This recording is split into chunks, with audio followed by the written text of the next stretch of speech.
Nia, apa kabar? Oke guys, kali ini aku bakalan ngebahas tentang kasus yang sangat menyeramkan banget guys. Nah, kasus ini berasal dari keluarga yang awalnya harmonis banget dan tiba-tiba harus bubar gitu kan. Bagi kalian yang penasaran jangan lupa simak. Jadi kali ini ada keluarga guys. Nah, keluarga itu terdiri 3 orang. Yang pertama tuh ayahnya atau suaminya ya. Ya, yang bernama Andi dan kedua itu adalah istrinya guys yang bernama Siti dan ketiga itu anaknya masih umur 3 tahun guys yang bernama Putra guys. Nah, dari keluarga ini tuh keluarganya tuh harmonis banget dan tidak ada kekerasan sama sekali guys dalam rumah tangganya. Keluarga tersebut tinggal di daerah Tangerang Selatan guys, tepatnya di Ciputat. Nah, keluarga itu tinggal di daerah kayak pelosok gitulah guys. Atau bisa disebut dengan jauh dari jalan raya gitu kan.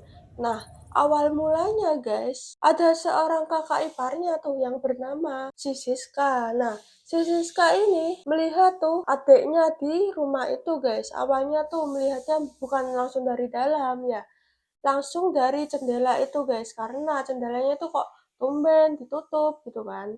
Nah, pintunya juga itu ditutup, gak dibuka-buka gitu kan, selama 3 hari 3 malam gitu. Nah, si Siska ini bingung guys, ada apa dengan si adiknya gitu kan. Nah, sampai digedor-gedor tuh pintunya, tapi nggak ada tanggapan sama sekali. Nah, sampai-sampai dia tuh menelepon adik iparnya di dalam situ gitu kan, ditelepon gini kan.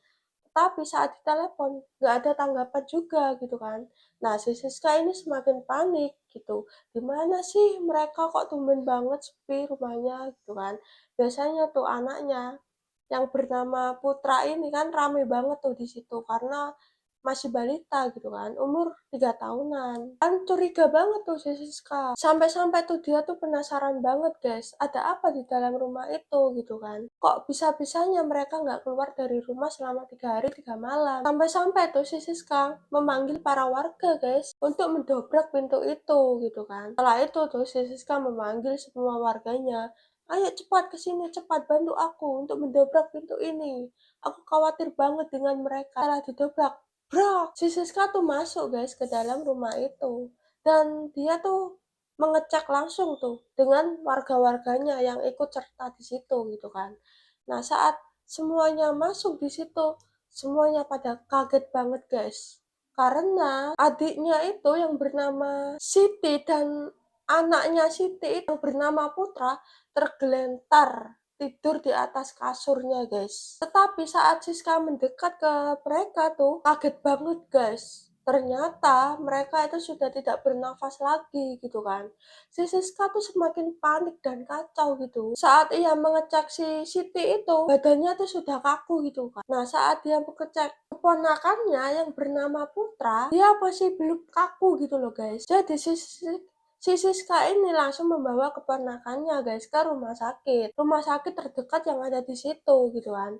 Saat diperiksakan ke sana dan ternyata keponakannya itu sudah tidak bernyawa lagi guys, sudah kasap gitulah istilahnya ya kan. Kasihan banget tuh keponakannya, masih kecil loh, masih balita. Dan setelah itu warga dan si Siska ngecek suaminya, di mana suaminya gitu kan.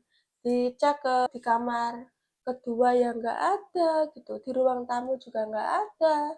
Dan tahu-taunya tuh suaminya ini ada di dapur guys. Ternyata dia digantung. Setelah tahu kejadian seperti itu, langsung tuh Siska memanggil polisi guys untuk segera menangani kasus ini. Karena kasus ini sangat menjanggal gitu loh. Tetapi di otak si Siska itu kalau mereka itu bukan mati karena dibunuh seseorang di luar rumah itu, tetapi dibunuh oleh suaminya sendiri guys. Saat itu langsung tuh polisi langsung menangani kasus ini guys. Dan betul juga guys, dengan firasat si Siska itu, ternyata anak dan istrinya itu dibunuh oleh suaminya guys. Tega banget tuh suaminya, kok bisa-bisanya gitu loh ya kan. Terus polisi ini menyelidiki lebih mendalam guys tentang kasus ini. Kenapa suaminya tega banget membunuh anak dan istrinya gitu kan. Padahal anak dan istrinya itu sangat baik dan perhatian pada suaminya gitu kan. Apalagi tuh keluarga mereka itu sangat harmonis banget guys, dan setiap bulan sekali itu mereka bersenang-senang gitu, bersenang-senang kayak liburan di luar kota, di kolam renang, atau di tempat wisata lainnya gitu loh guys. Polisi tuh terus menyelidiki lebih dalam tentang kasus ini guys. Dan ternyata guys, si suaminya si Siti ini terjerat judi online guys. Dan pinjol. Ternyata guys, yang selama ini menafkahi keluarganya itu bukanlah suaminya, tetapi istrinya, guys. Wow. Karena suaminya itu pengangguran gitu loh. Dan uang istrinya ini buat foya-foya untuk bermain gitu loh. Tega banget gak tuh suaminya? Nggak bertanggung jawab sebagai kepala keluarga. Apalagi tuh si suaminya punya hutang di pinjol ratusan juta, guys. Tega banget gak tuh suaminya? Begitu laknat banget gitu loh, guys.